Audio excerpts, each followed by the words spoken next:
Hello everyone, I welcome you all to this incredible platform of learn with Meeju. कैसे हैं आप सब अच्छे होंगे, मज़े में होंगे और अच्छे से अपने एग्ज़ाम की प्रिपरेशन कर रहे होंगे। आज के इस वीडियो सेशन में हम बात करेंगे हाई कोर्ट के बारे में बात करेंगे और इससे पहले वाले वीडियो सेशन में हमने बात करी थी सुप्रीम कोर्ट के बारे में। ओके, कुछ इंपॉर्टेंट एमसीक्यूज़ डिस्कस करेंगे जो बहुत बार एग्ज़ाम में पूछे जा चुके हैं और आगे भी पूछे जाएंगे। ये क्लासेस आपके high court junior assistant exam के लिए इम्पॉर्टेंट रहने वाली है। ओके, शुरू करते हैं। अगर आप चैनल पर नए हैं, चैनल को सब्सक्राइब कर देना, वीडियो अच्छी लगे अपने दोस्तों के साथ शेयर कर देना। ये आपका अपना ही यूट्यूब चैनल है। बात करेंगे कुछ इंपॉर्टेंट एमसीक्यूज़ की। ये क्वेश्चन आपको देखने को मिलेंगे एग्जाम में, क्योंकि ये बार बार एग्जाम में पूछे जाते हैं। पहला क्वेश्चन स्क्रीन पे आपके सामने, which is the top most court in the judicial administration of A state in India. बात हो रही है स्टेट की कि हमारे पास टॉप मोस्ट कोर्ट कौन सा है जुडिशियल एडमिनिस्ट्रेशन में, जो हमारे पास स्टेट है इंडिया की। हाई कोर्ट है, डिस्ट्रिक्ट कोर्ट है, या फिर सबऑर्डिनेट कोर्ट है, या नन ऑफ दीज। तो इस क्वेश्चन का आंसर है high court. Okay, high court is the top most court in the judicial administration of A state in India. ये पॉइंट आप याद रखेंगे। देखिए, कुछ इंपॉर्टेंट पॉइंट्स मैं आपको बता दूं जो एग्जाम में पूछे जा सकते हैं आपसे। देखें, हाई कोर्ट की जब बात करते हैं मेरे प्यारे दोस्तों, तो की पॉइंट्स में आपने याद रखना है जुडिशरी स्ट्रक्चर के बारे में। जब हम बात करते हैं जुडिशरी स्ट्रक्चर के बारे में, तो judiciary in each state consists of a high court. हर एक स्टेट में क्या होता है, एक हाई कोर्ट होता है एंड ए हिरार्की ऑफ सब ऑर्डिनेट कोर्ट्स भी होते हैं, with the high court occupying the top position. और हाई कोर्ट जो होता है स्टेट में, ये टॉप पोजीशन पे आता है। जैसे कि मैंने इससे पहले आपको बताया था, सुप्रीम कोर्ट सबसे ऊपर होता है, ठीक है। दूसरे नंबर पे हाई कोर्ट्स आती हैं। अब ओरिजिन ऑफ हाई कोर्ट्स के ऊपर आपसे एग्जामिनर क्वेश्चन बना सकता है या पूछ सकता है कि जो इंस्टीट्यूशन है हाई कोर्ट्स का, ये ओरिजिनेट हुआ था इंडिया में कब, 1862 में। ये पॉइंट आप याद रख लेना, 1862 में। Okay, with the establishment of a high courts in, याद रखना कलकत्ता की बात करें, बॉम्बे एंड मद्रास। कहाँ पे एस्टेब्लिशमेंट हुई इनकी हाई कोर्ट्स की, कलकत्ता में, बॉम्बे में एंड मद्रास में। फॉलोड बाई इलाहाबाद इन 1866। देखें, हमारे पास 1866 में जो फोर्थ हाई कोर्ट था वो एस्टेब्लिश किया गया था इलाहाबाद में। तो कब किया गया था, 1866 में। अगर आपसे ये क्वेश्चन एग्जामिनर पूछ लेगा तो आप बता सकते हैं। फिर अगर हम बात करते हैं मेरे प्यारे दोस्तों यहाँ पे कॉन्स्टिट्यूशनल प्रोविजन के बारे में, तो कॉन्स्टिट्यूशन ऑफ इंडिया जो है mandates A high court for each state. But लेकिन ये बहुत ही इंपॉर्टेंट पॉइंट है, जो 7th अमेंडमेंट एक्ट है 1956 का, ठीक है, 7th अमेंडमेंट एक्ट 1956 का, ये अलाउज करता है पार्लियामेंट को to establish a common high court, कि ये एस्टेब्लिश कर सकती है पार्लियामेंट क्या, एक कॉमन हाई कोर्ट फॉर 2 और मोर स्टेट्स और यूटीज, यूनियन टेरिटरीज। तो आप याद रख लेना, आपसे एग्जामिनर इस तरह से पूछ सकता है कि कौन से अमेंडमेंट एक्ट के थ्रू पार्लियामेंट को ये अलो है कि वो एस्टेब्लिश कर सकता है common high court for 2 or more states or union territories। तो याद रखना है amendment act of 1956, 7th amendment act of 1956। Okay, और प्रोविजंस फॉर हाई कोर्ट्स की जब बात करते हैं, ये भी एक इंपॉर्टेंट पॉइंट है। आर्टिकल्स 214 से लेकर आर्टिकल 231 के अंदर हमारे पास हाई कोर्ट के बारे में बताया गया है। पार्ट कौन सा है, पार्ट 6 है। तो ये भी आप याद रख लेना।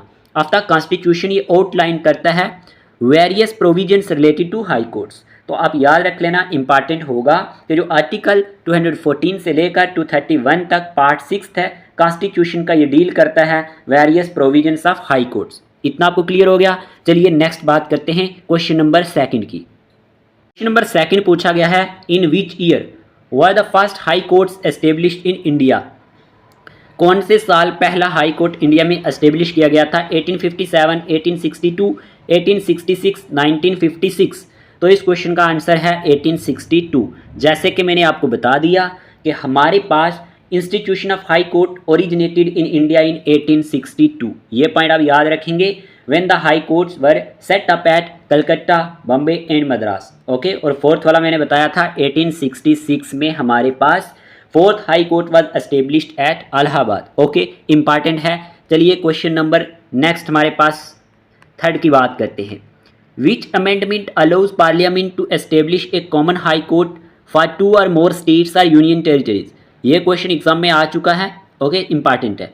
कौन सा अमेंडमेंट जो है अलाउ करता है पार्लियामेंट को टू एस्टेब्लिश करने के लिए एक कॉमन हाई कोर्ट फॉर 2 और मोर स्टेट्स और UTs, 6th amendment act 1976, 7th amendment act 1956, 8th amendment act 2002, 9th amendment act 1956।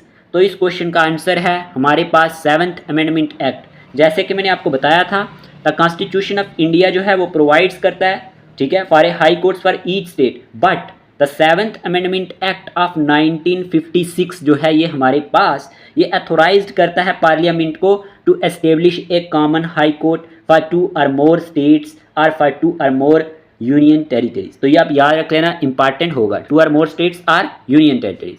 तो किसके अकॉर्डिंग? हमारे पास 7th अमेंडमेंट एक्ट 1956 के अकॉर्डिंग। क्लियर? चलिए क्वेश्चन नंबर 4 की बात करते हैं। क्वेश्चन नंबर 4 पूछा गया है, which articles in the Indian constitution deals with the provisions related to high courts, कि कौन सा आर्टिकल जो है इंडियन कॉन्स्टिट्यूशन में डील करता है provisions related to high courts. Article 200 to 213, articles 214 से लेकर 231, आर्टिकल्स 232 से लेकर 249, आर्टिकल्स 250 से लेकर 269। तो मैंने आपको अभी बता दिया था, इस क्वेश्चन का आंसर है कि जो हमारे पास आर्टिकल 214 से लेकर हमारे पास 231 है, ठीक है, पार्ट कौन सा मैंने बताया था, 6th इंडियन कॉन्स्टिट्यूशन का, ये डील करता है various provisions of high court के साथ। इंपॉर्टेंट है, याद रखना है। फिर क्वेश्चन आपसे पूछा गया है यहाँ पे, how many high courts are currently functioning in India, कितने हाई कोर्ट्स जो हैं करंटली जो फंक्शनिंग हैं इंडिया में, ठीक है, 20, 25, 30, 35। तो इस क्वेश्चन का आंसर है 25। Okay, 25 is the correct answer. देखें, इसका जो थ्योरेटिकल पोर्शन है वो मैं आपको पेड ग्रुप में सेंड कर दूंगा, आप वहाँ से वो भी पढ़ लेना। सभी कोर्स जितने भी हैं ये 25 के 25 भी होंगे उसमें। लेकिन मैंने यहाँ पे जो MCQ लाने की कोशिश की है, ये वो क्वेश्चन हैं जो इस टॉपिक में से बार बार पूछे गए हैं, और आपको भी ज़्यादातर फैक्चुअल चीज़ों को ही देखना है जो एग्ज़ाम में पूछी जाती हैं, ठीक है। आपका जो एग्ज़ाम है उसमें बहुत ही सिंपल क्वेश्चन पूछे जाते हैं, ओके, और कॉमन क्वेश्चन पूछे जाते हैं।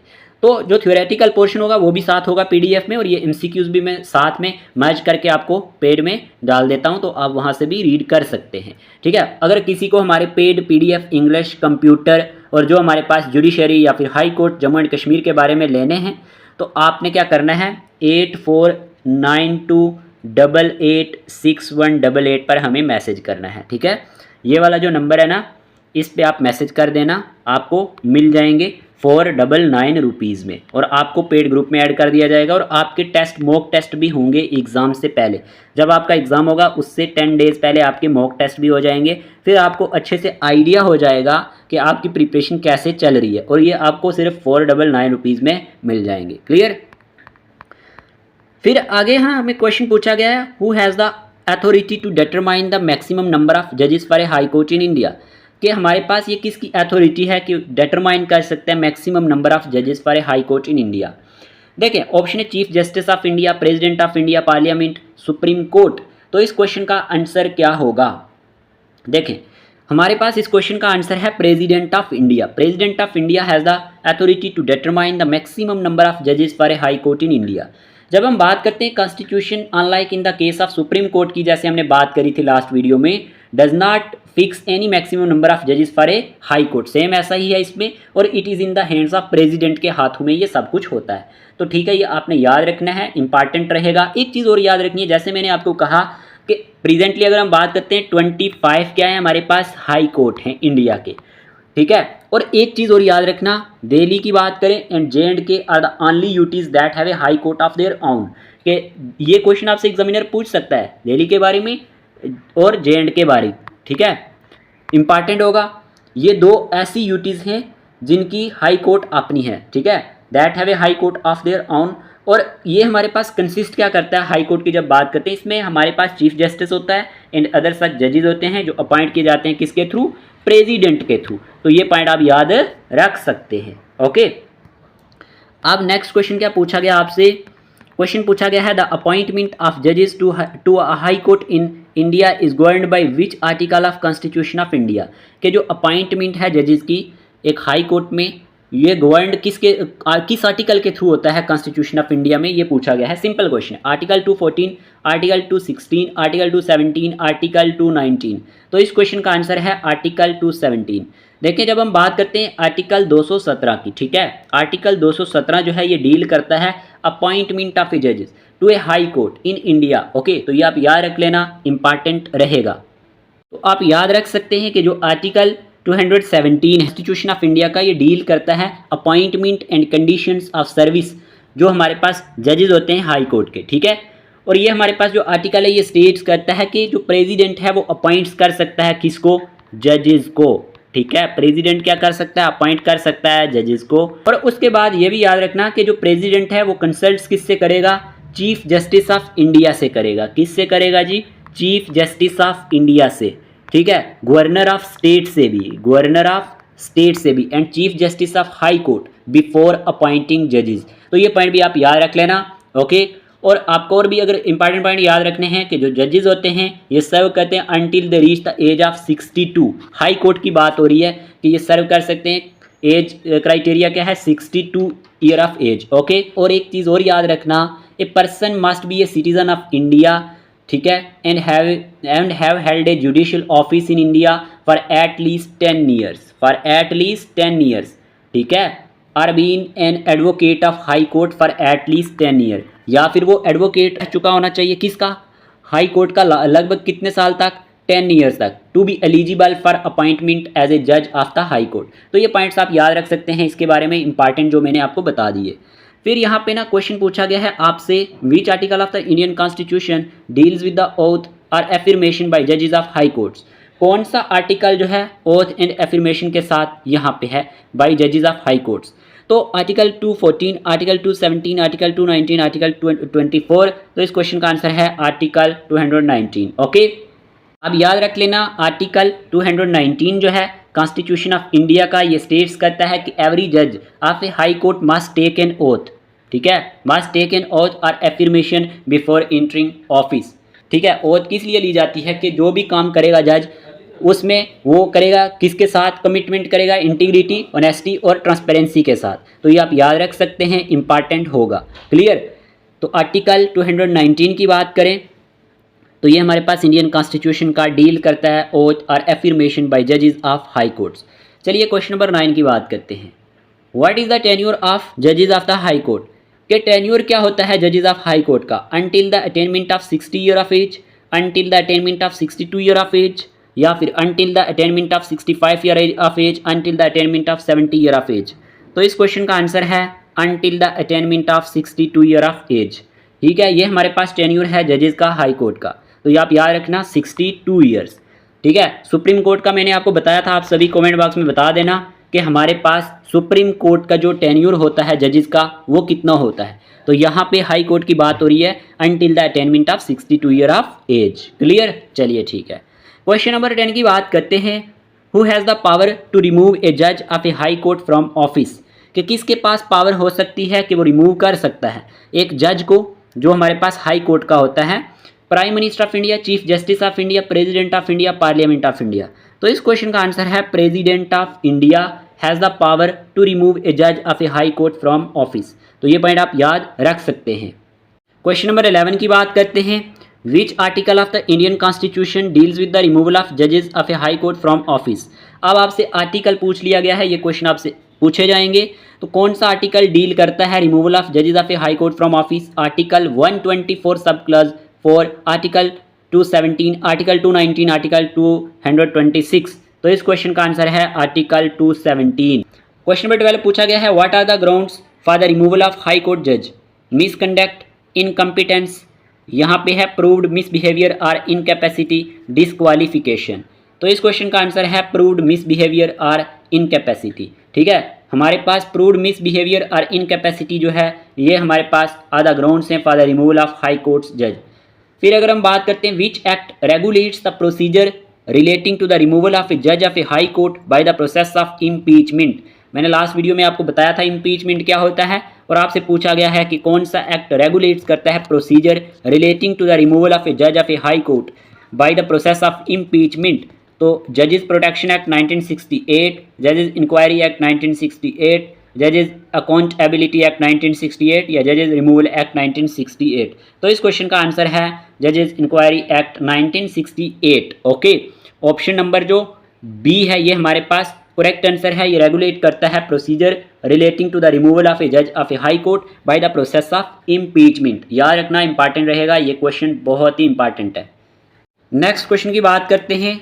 क्वेश्चन नंबर 14 आपसे पूछा गया विच article of the Indian constitution deals with the salaries and allowance of the जज ऑफ ए हाई कोर्ट, कि जो हमारे पास ऐसा कौन सा आर्टिकल है जो डील करता है सैलरीज और अलाउंस जो होते हैं जजेस ऑफ हाई कोर्ट के। तो यहाँ पे आर्टिकल 21, आर्टिकल 222, आर्टिकल 224, आर्टिकल 226। तो इस क्वेश्चन का आंसर है आर्टिकल 221 जो है ये डील्स करता है सैलरीज के साथ। अब याद रख लेना जो भी हमारे पास जजेस होते हैं हाई कोर्ट के इंपॉर्टेंट रहेगा, इस तरह के क्वेश्चन एग्जाम में आते हैं। तो आप याद रख लेना आर्टिकल 221 जो है कॉन्स्टिट्यूशन ऑफ इंडिया डील्स करता है सैलरीज के साथ, ठीक है। और ये भी याद रखना है कि जो जजेस होते हैं ना हाई कोर्ट के, ये रिसीव करते हैं salaries as specified in the second schedule.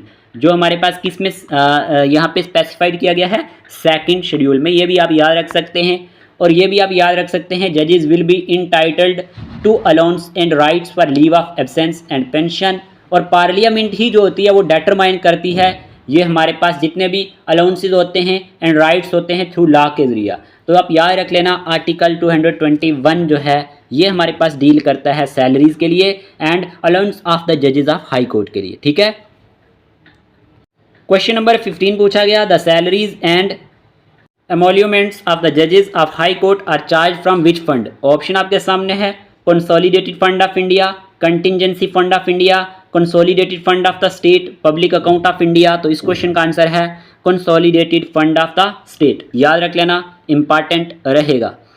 Next question number है हमारे पास, देखें एक बात याद रखनी है आपने, जितनी भी सैलरीज होती है ना हाई कोर्ट जजेस की इंडिया में वो चार्ज होती हैं consolidated fund of the state से। हम हाई कोर्ट की बात कर रहे हैं। और जो इनकी पेंशन होती है वो चार्ज होती है कंसोलिडेटेड फंड ऑफ इंडिया से। तो ये पॉइंट आप याद रख सकते हैं। फिर हमारे पास क्वेश्चन पूछा गया है which article of the Indian constitution deals with the transfer of जजेस from one high court to another, कि कौन सा आर्टिकल है इंडियन कॉन्स्टिट्यूशन का जो डील करता है ट्रांसफर ऑफ जजेस from one high court to another. Article 221, article 222, article 224, article 226। क्या आंसर रहेगा? तो इस क्वेश्चन का आंसर है आर्टिकल 222।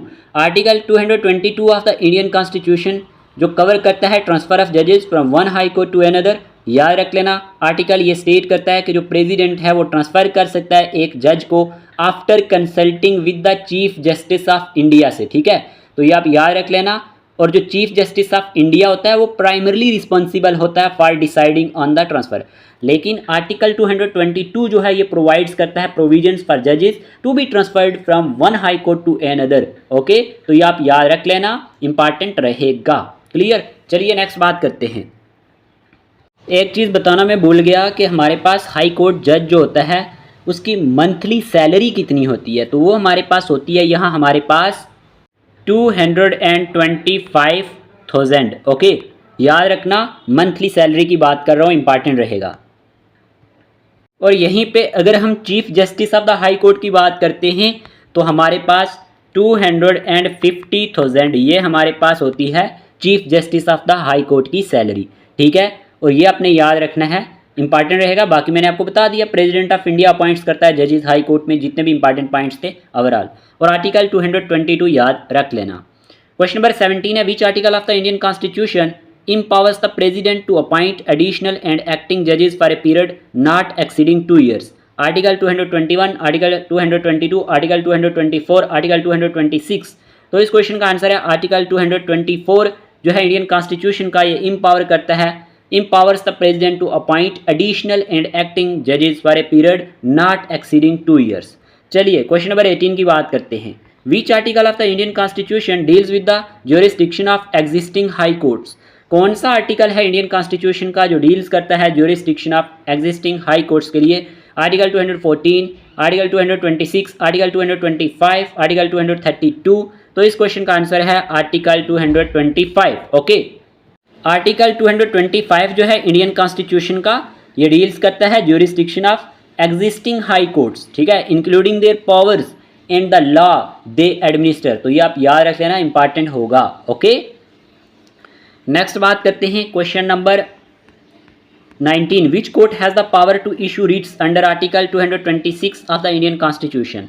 बात हो रही है कौन सी कोर्ट को पावर है कि वो इशू कर सकता है writs under article 226 of the Indian constitution. Supreme court, high court, district court, family court. तो इस क्वेश्चन का आंसर है हाई कोर्ट।